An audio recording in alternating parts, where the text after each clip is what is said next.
Kama nina mtoto je, au kama nina watoto? Nisikilize, watoto ni baraka kutoka kwa Mungu. Kwa nini umezaa huyo mtoto? Mpaka uzae huyo mtoto, maana yake Mungu alijua ndani yako una uwezo wa kulea.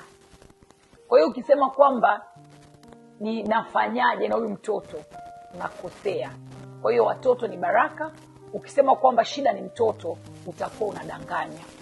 Bado moyo wako unakuwa unampenda huyo mtoto.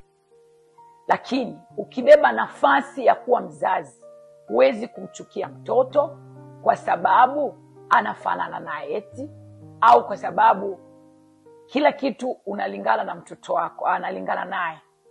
Sasa kwa sababu hizo, watoto ulionao au watoto ambao umepata naye, ukiendelea kusema kwamba sababu ni watoto, bado sisi tunaendelea kusema bado moyoni mwako unampenda huyo mtu. Huwezi kusema shida ni mtoto, hapana.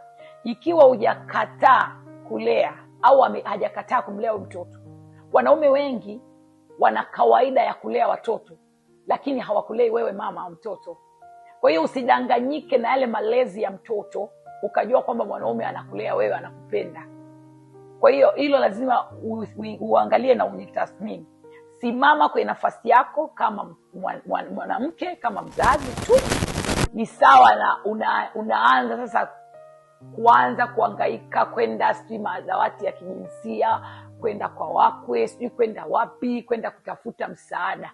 Tukikuona wewe ambaye unasema kwamba huyu mtu anataka kutoka kwa au unataka kuondoka, alafu bado unahangaika sijui kwenye madawati ya jinsia, sijui kutafuta ushauri kwa watu, sijui kutafuta nifanyeje.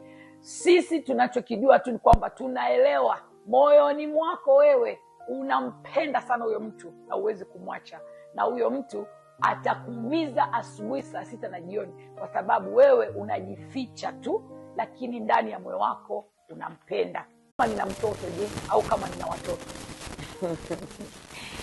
Nisikilize, watoto ni baraka kutoka kwa Mungu.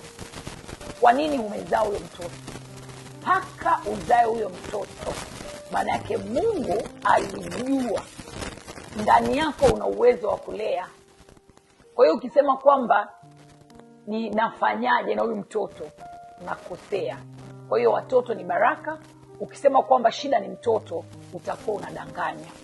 Bado moyo wako unakuwa unampenda huyo mtoto.